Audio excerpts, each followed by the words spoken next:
So, little disclaimer before we begin. Yes, I'm aware about the leaks that have been going around, but don't worry, I'm not gonna spoil anything in this video. I'm just here to say what I think about the game before it comes out. And, yeah, that's basically it.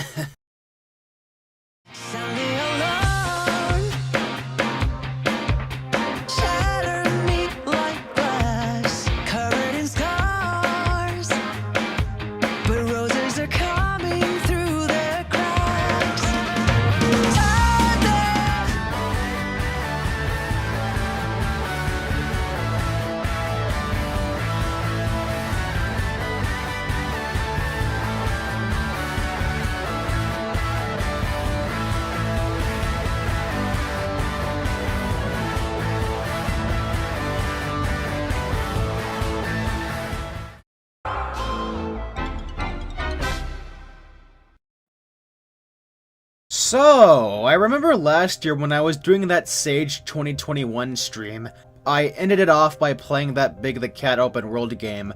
What I thought would be a simple shitpost game turned out to be a really cool experiment that intertwined several environments from the Sonic series into a big interconnected world. It was interesting and kinda got me wondering about the then elusive Sonic Rangers. Just thinking about how that would handle its approach to a sandbox Sonic game. And yeah, remember when we used to call it that? Now it's called Sonic Frontiers, and it's right around the corner. Though with Sonic Trauma Simulator coming out basically tomorrow, I'm still only halfway done with the Sonic retrospective, so it's gonna be some time before I give this one the big ol' analysis. So for now, I'm just gonna give my thoughts before the game comes out, and I'll also talk about why Sonic fans are fucking stupid. But one thing I do want to get out of my system are some comparisons I've found myself making with Frontiers, because I am incapable of not making connections with certain fixations of mine. Yeah, a lot of the early footage reminded me of this little fan game called Sonic Exodus, a fan game that was being worked on by Numen Planet Ripple and Supersonic Dash.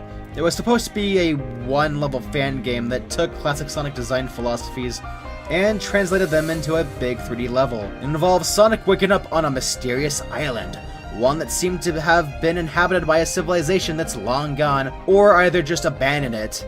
An environment that's more real feeling, but also stylized. With aesthetics like these, and the game's whole premise, I kinda see Sonic Exodus as an unintentional precursor to that of Frontiers. Basically, a classic Sonic version of Frontiers. Nick would make these development documentary videos discussing several aspects of the game. In general, it looked like a really awesome project, and it's a shame it never came to fruition. Nick lost contact with Supersonic Dash, who was the one building and applying Nick's design into the game. Not to mention, Nick's priorities are on his own graphic novel series, Planet Ripple. So yeah, the project was basically abandoned. While it is unfortunate, I completely understand the circumstances. At the very least, we have footage to preserve it. And we also have Frontiers, which in essence is basically Sonic Exodus. It retains its soul, picking up where that left off. Or maybe I'm just weird. So yeah, one of the things about Frontiers that interests me, even in its darkest days, is that it does remind me of Sonic Exodus. Though there is another comparison worth making with Frontiers. One that is easier to make and actually has probability. It's very similar to the original teaser trailer for Sonic 06. You know, the one where he's blasting through that forest as he's being chased by those egg mechs. It's like a playable version of that, having that same sense of speed and freedom. In a way, I've kind of been looking at it as a Sonic 06 sequel that we never got. And I mean that in a good way, like if 06 was handled better, and that this was the next step taking that style forward. Like, there is evidence 06 was supposed to get a sequel, so yeah. But more than anything, this in general is the comeback of 2000s era Sonic. A badass adventure with crazy moments, intimidating foes, a high stakes plot, an embrace of the 3D world, interesting experimentation, and an attempt to evolve. That desire to be ambitious, it rejects the 2010s sense of ironic self-deprecation and horrible attempts at meta dialogue that was made to appeal to people who didn't even like the series, and instead returns to the raw, genuine nature of the 2000s. That desire to tell a cool story with these characters. Though hopefully it avoids the shortcomings of the 2000s, because yeah, those were there. But man, those vocal themes. I'm Here may as well be the current day equivalent of His World, with its adventurous, bombastic, rockin', and simultaneously emotional resonance. And then you have Vandalized. Oh man, this is so good! This shit has me through the moon and back! These songs take me back to my late teen years, where on bus rides to school, I'd be listening to stuff like Killswitch Engage, Avenged Sevenfold, Linkin Park, you know, that type of stuff, as well as various vocal Sonic themes. These are songs I'd listen to on bus rides to and from school. This is 2000 Sonic, but with a 2010 Sonic level of polish. If it isn't obvious by now, I think this game looks great, though this isn't just because it's bringing back things I like. The open zone exploration looks like a blast with how Sonic looks to be able to interact with these locations, with these various different obstacle courses you can go through, and just how it flows from one set piece to the next. The different things you can do, the different structures you can platform on, and oh man, the combat. For a series that in one way or another has struggled with having more complex combat, the combat here looks really cool with the combo potential and just how fast and Sonic feeling it is. The enemies have different ways you need to deal with them, and then there's Sonic's attacks. Some of them looking Dragon Ball as fuck. Man, I'm just running out of ways to call something cool here. For an open world Sonic game, having combat like this works out very well. This extends to the bosses that look fun as hell. Super Sonic is back, and you use him in crazy boss battles against giant mechanical titans. What would be a final boss in any other Sonic game is now a constant boss type throughout the game, as this is how you finish each island, which means a crazy new transformation for the final boss is likely. That, or maybe the return of Hyper Sonic even. Like damn, this just looks jam-packed with a bunch of stuff. And the story looks to have a really interesting premise, with the mysteries revolving around Sage and the Starfall Islands, Sonic's corruption, and whatever the hell they're doing with Eggman. And the stakes look like the highest they've been in a while. I can't really say much more, but knowing who's writing this, I have full confidence that it'll be good. Ian Flynn actually knows his shit and likes the series.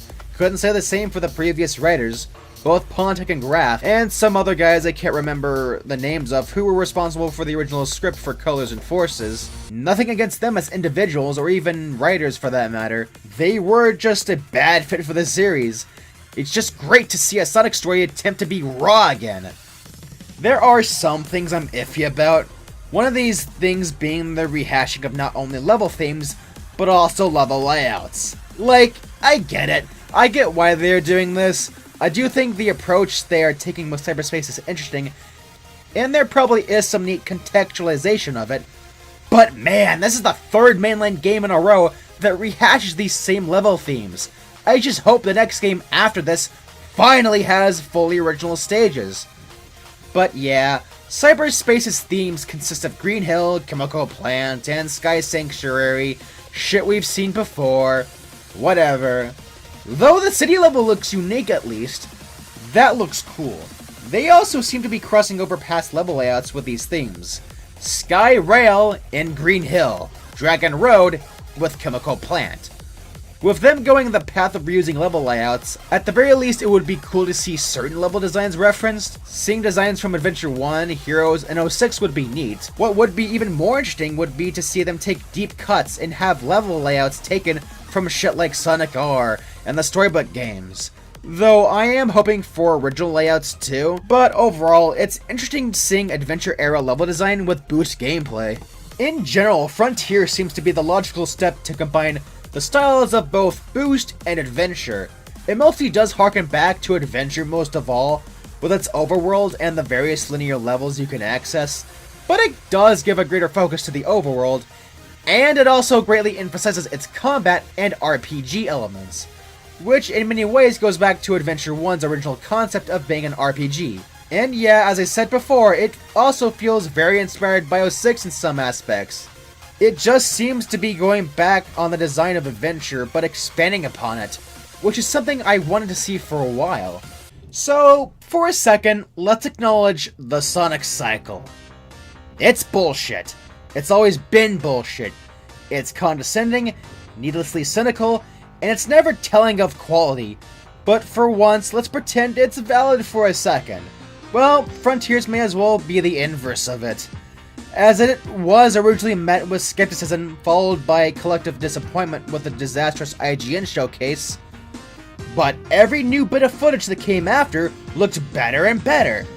And now, as of writing, we are 40 hours or less away from release, and people are genuinely hyped. I remember it like it was yesterday, seeing the vague teaser and being really skeptical. What? That's it? That's it? What? What? That's it? What the fuck?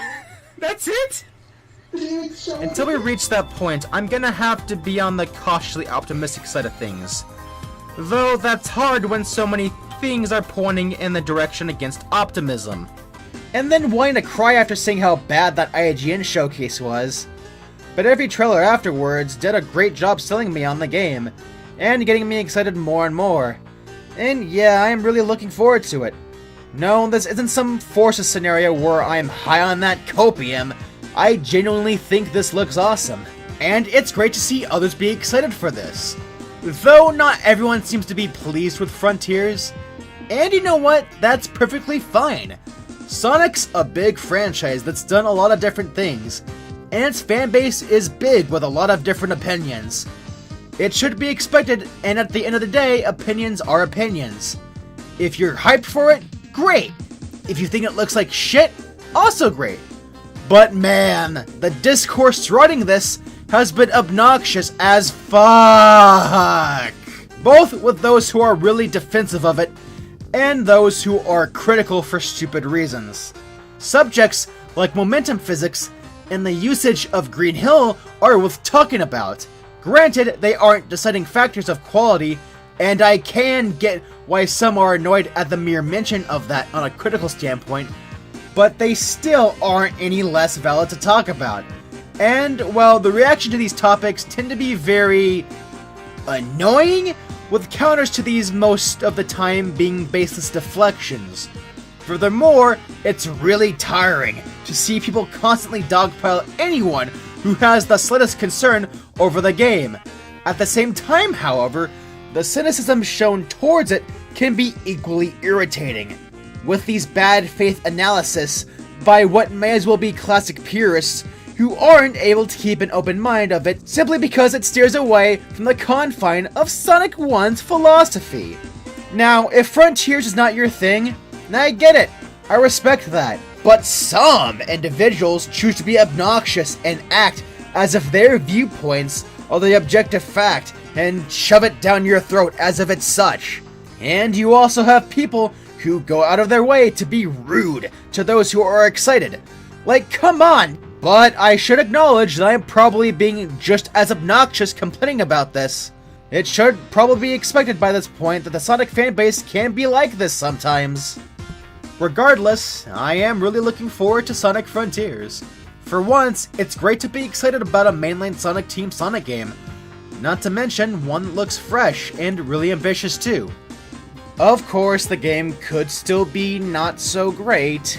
Even if the game turns out to be disappointing and kinda sucky, at least it would be a big step up from Forces. I'm not mid! I'm not mid! Ah! Anyways, I guess I said all I wanted to say. Sorry if this video came out rushed, messy, and a little bit rambly and ranty. Since it's gonna be a while until I give this a big ol' analysis, I wanted to at least say what I thought about it before it came out. But for now, I should pack it up. And until next time, I will see you all later, with the fourth and final part of the Sonic 06 review.